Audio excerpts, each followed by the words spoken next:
Hello everyone, my name is C A Mayank और आज हम लोग इस वीडियो में रेशियोज़ का लास्ट टॉपिक देखने वाले हैं जो है प्रॉफिटेबिलिटी रेशियोज़।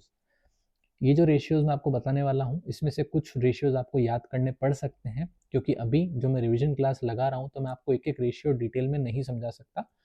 तो मैं आपको रेशियोज़ का एक ओवरव्यू दे रहा हूँ। इसके मैं आपको क्वेश्चंस नहीं करवाऊँगा क्योंकि ये रेशियोज़ आपको याद करने पड़ेंगे।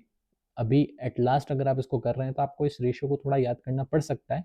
तो मैं इन रेशियोज़ के क्वेश्चन ना लेके आपको रेशियो को समझा देता हूँ ताकि आपको अंडरस्टैंडिंग में थोड़ी सी हेल्प हो जाए। सबसे पहला है अपना जीपी रेशियो। ये तो आप लोगों के लिए अब आज तक तो बच्चों का खेल बन गया होगा। जीपी रेशियो का सिंपल सा फॉर्मूला क्या है? GP upon sales into 100।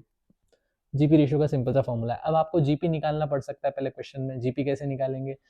Opening plus closing, opening stock plus purchase plus direct expenses या माइनस सेल्स और क्लोजिंग स्टॉक। या अगर हम ट्रेडिंग अकाउंट बनाएंगे तो पहले हम लिखेंगे क्या? सेल्स प्लस क्लोजिंग स्टॉक, ये दोनों प्लस हो जाएंगे।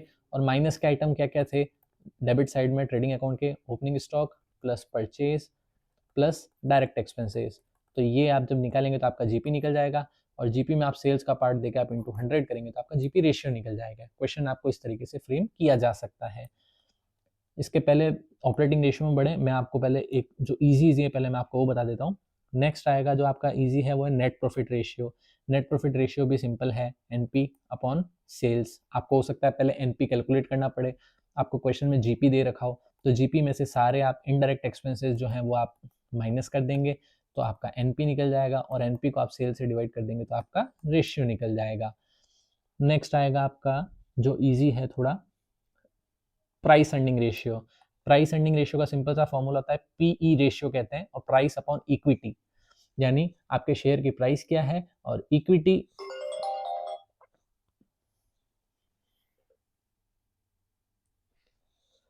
ओके। जो अपना नेक्स्ट है वो है पी रेशियो। पी रेशियो का सिंपल सा फॉर्मूला है प्राइस अपॉन अर्निंग्स। तो अर्निंग्स कौन सी और प्राइस कौन सी? प्राइस मतलब मार्केट प्राइस और अर्निंग्स मतलब ईपीएस जो आप यहाँ पे निकालेंगे। ईपीएस का फॉर्मूला भी सिंपल है, जो आपके बिजनेस की अर्निंग्स है उसको आप डिवाइड कर देंगे नंबर ऑफ शेयर्स से। नंबर ऑफ शेयर्स से क्यों? क्योंकि इसका नाम क्या है? अर्निंग पर शेयर, यानी हर शेयर के पीछे आप कितना पैसा कमा रहे हैं उसे कहते हैं ईपीएस। बुक वैल्यू पर शेयर, बुक वैल्यू पर शेयर भी अभी मैं आपको बता देता हूँ और डिविडेंड पे आउट रेशियो भी बता देता हूँ। अभी अपने पास 4 बज गए, हमने 5 कवर कर लिए हैं और 5 बज गए हैं, सॉरी 4 कवर कर लिए हैं और 6 बज गए हैं। ओके इससे पहले हम इस बुक वैल्यू पर शेयर या किसी और शेयर पे आगे बढ़े, सबसे पहले हमको अर्निंग्स को डिफाइन करना है। अर्निंग्स का मतलब क्या होगा? Profit after tax. क्यों? क्योंकि ईपीएस जो है वो किनका निकलता है? इक्विटी शेयर होल्डर्स का निकलता है। और इक्विटी शेयर होल्डर को कौन सा पैसा मिलता है? जो उनके पास लास्ट में बचता है। यानी प्रॉफिट आफ्टर टैक्स में सब आ गया। लोन के ऊपर कोई इंटरेस्ट है, डिबेंचर के ऊपर कोई इंटरेस्ट है, प्रेफरेंस शेयर्स के ऊपर कोई इंटरेस्ट है तो वो भी इसके अंदर आ गया। उसके बाद जो पैसा बचा उसके बाद जो पैसा बचा आपने उसके ऊपर टैक्स दिया और टैक्स बचने के बाद जो पैसा जो प्रॉफिट आफ्टर टैक्स कहलाता है वो इक्विटी शेयर होल्डर का होता है। इसलिए ईपीएस का फॉर्मूला होगा earnings upon number of shares. Book value पर शेयर का मतलब होगा जो शेयर होल्डर्स फंड है divide by number of shares, यानी शेयर होल्डर्स फंड के अंदर दोनों आ जाएगा, रिजर्व्स एंड सरप्लस भी आ जाएगा। तो बुक वैल्यू पर शेयर आपका होगा, बीवीपीएस कहते हैं इसको, तो आपका share holders fund divide by total number of shares. ये भी कौन सा होगा? सिर्फ इक्विटी शेयर होल्डर्स होंगे ये।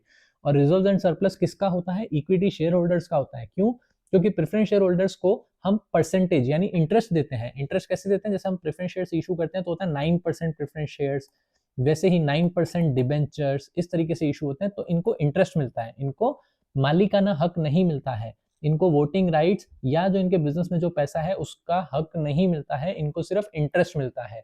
और चाहे बिजनेस लॉस में हो चाहे बिजनेस प्रॉफिट में हो, इनको इंटरेस्ट हमेशा मिलेगा। इसलिए ये कभी भी मालिक नहीं है। अगर मालिक होता तो मालिक अपने लिए क्या सोचता है? चलो बिजनेस लॉस में है तो मैं इंटरेस्ट नहीं लूंगा। लेकिन प्रेफरेंस शेयर होल्डर्स और डिबेंचर होल्डर्स वो कंपनी के मालिक नहीं होते हैं, उन्होंने कंपनी को एक तरह से पैसा उधार दिया है, इसलिए वो इंटरेस्ट की मांग हमेशा करते हैं।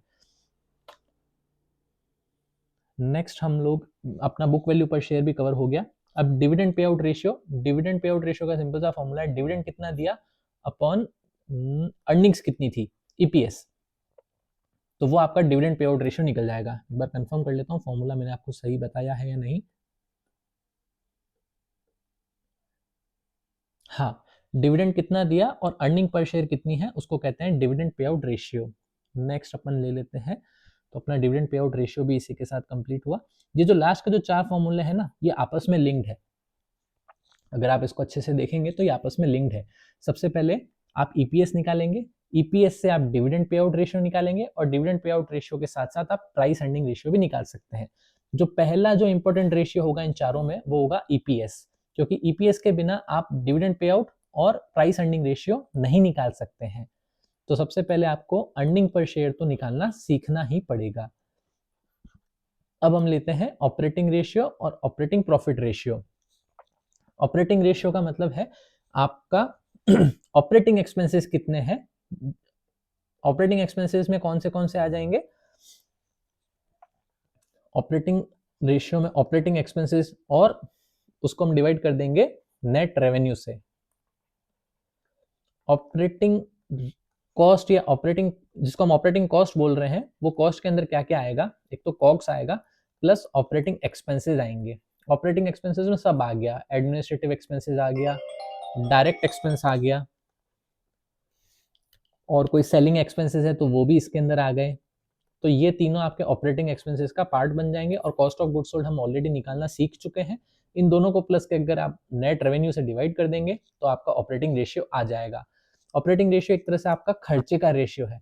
तो ऑपरेटिंग प्रॉफिट रेशियो क्या होगा, अगर आपका खर्चा 10% है या 20% है तो 100 में से अगर मैं 20 माइनस कर दूंगा तो मेरा ऑपरेटिंग प्रॉफिट कितना होगा, 80% कहलाएगा। तो यहाँ पे ये भी आपको दे रखा है 100 माइनस ऑपरेटिंग रेशियो। इसके बाद 2 फॉर्मूले और हैं, operating profit divide by revenue from operations और revenue from operations minus operating cost. Operating profit का मतलब क्या होता है, revenue from operations minus operating cost, यानी आपने जो सेल करी उसमें से ऑपरेटिंग कॉस्ट कितनी है अगर आप वो माइनस कर देंगे तो आपका आ जाएगा क्या, ऑपरेटिंग प्रॉफिट। और इस ऑपरेटिंग प्रॉफिट को अगर आप अपने रेवेन्यू फ्रॉम ऑपरेशन से यानी सेल से अगर आप डिवाइड कर देंगे तो आपका आ जाएगा क्या, ऑपरेटिंग प्रॉफिट रेशियो। एक है return on investment. Return on investment का मतलब है PBIT upon capital employed. Capital employed हमको ऑलरेडी निकालना आता है तो वो आप देख सकते हैं। अच्छा, इसमें हम पीबीआईटी क्यों ले रहे हैं, रिटर्न ऑन इन्वेस्टमेंट के लिए पीबीआईटी क्यों ले रहे हैं कि हमने इंटरेस्ट सर्व करने के पहले, यानी हमारे जो मैंडेटरी जो क्लॉजेस थे जो हमको मैंडेटरी पेमेंट करना है, वो करने से पहले हमने बिजनेस में कितना प्रॉफिट कमाया वो हम निकालते हैं रिटर्न ऑन कैपिटल एम्प्लॉयड या रिटर्न ऑन इन्वेस्टमेंट के थ्रू। यानी आरओसीई भी बोल सकते हो आप इसको या आरओआई भी बोल सकते हो।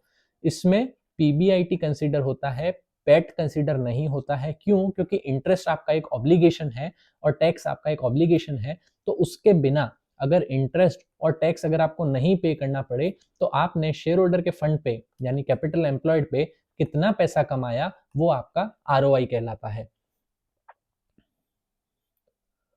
और return on share holders fund अगर आप देखेंगे तो return on share holders fund का मतलब है इक्विटी शेयर होल्डर, क्योंकि रिटर्न हमेशा किसको मिलता है, सिर्फ और सिर्फ इक्विटी शेयर होल्डर्स को मिलता है।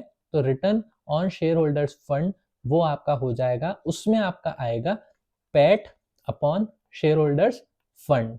अब इस शेयर होल्डर्स फंड का जो पार्ट बनेगा वो सिर्फ इक्विटी वाले होंगे, प्रेफरेंस शेयर्स या डिबेंचर्स वाले इसका पार्ट नहीं बनेंगे। अगर आपको क्वेश्चन में equity capital plus preference share capital दोनों दे रखी है तो आपको प्रेफरेंस शेयर कैपिटल को कंसीडर नहीं करना है, सिर्फ इक्विटी शेयर होल्डर्स को कंसीडर करना है। और इसमें आप जोड़ दोगे क्या, जो उनके रिजर्व्स एंड सरप्लस होंगे, बैलेंस शीट में अगर रिजर्व्स एंड सरप्लस है तो वो भी जुड़ जाएंगे। और इस वैल्यू को आप डिवाइड करोगे, सॉरी पैट को आप डिवाइड करोगे इस वाली वैल्यू से तो आपका आंसर आ जाएगा return on share holders fund का।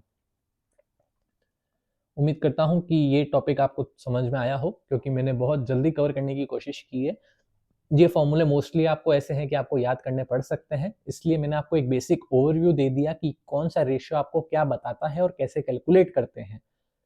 आप इस वीडियो को शायद हो सकता है 2 या 3 बार देखेंगे तो काफ़ी फॉर्मूले आपको ऑटोमेटिकली याद हो जाएंगे। अगर आपको ये वीडियो अच्छा लगा तो इस वीडियो को अपने दोस्तों के साथ शेयर करें और मैं मिलता हूँ आपसे अगले वीडियो में। नेक्स्ट जो हम टॉपिक लेंगे वो होगा कैश फ्लो स्टेटमेंट।